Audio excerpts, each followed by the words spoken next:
RTC నష్టాల్లో కూరుకుపోయింది. అది లాభాల బాటలోకి నడపడం ఎలా ఎలా ఎలా అని ఆలోచించిన ఆలోచనలో పుట్టినటువంటి ఒక చిన్న థాట్ ఏంటంటే కనుక కేవలం ప్యాసింజర్లనే కాకుండా సరుకులను కూడా రవాణా చేయడం మొదలు పెడితే కమర్షియల్గా ఏమైనా బెనిఫిట్ అవుతుందేమో అని ఆలోచించారు.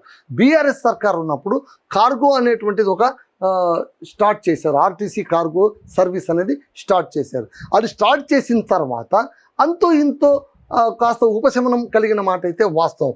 అయితే ఇప్పుడు దాన్ని కూడా ప్రైవేటు పరం చేయాలని ఇప్పటి సర్కార్ ఆలోచిస్తున్నదని పిడుగు లాంటి వార్త మనకి ఇప్పుడు కనిపిస్తుంది. సో ఇక్కడ ఏంటంటే కార్గో ఆర్టీసీకి వస్తున్న ఆదాయం నెలకు 9 నుంచి 10 కోట్లు. చూడండి, నెలకు 9 నుంచి 10 కోట్లు వస్తుంది.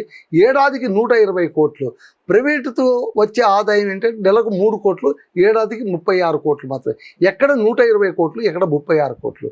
కలిగే నష్టం నెలకు 5-6 కోట్లు అయితే ఏడాదికి 75 కోట్ల నష్టం కలుగుతుంది. గుట్టు చప్పుడు కాకుండా కట్టబెట్టేసిందట ఆల్రెడీ. నాడు ప్రైవేట్ నుంచి ఆర్టీసీకి అప్పగించిన కేసీఆర్ అప్పటిదాకా ఏఎస్ఎన్ఎల్ పార్సిల్ అని ఉండేది, దాన్ని కాస్త తీసుకెళ్ళి కార్గోకు అప్పగించారు. అంటే ప్రైవేటు సర్వీస్ నుంచి తీసుకెళ్ళి ఆర్టీసీకి అప్పచెప్పారు. మళ్ళీ ప్రైవేట్ ఏజెన్సీ చేతిలో పెట్టిన రేవంత్ సర్కార్ స్వప్రయోజనాల కోసం చక్రం తిప్పిన మంత్రులు.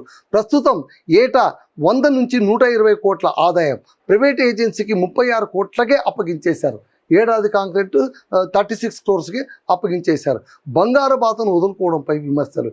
ఏటా ఆర్టీసీకి 75 కోట్ల నష్టం వస్తుంది. 10 నుంచి 15 ఏండ్లు ప్రైవేటు దారదత్తం చేస్తూ ఒప్పందం కుదుర్చుకున్నారు.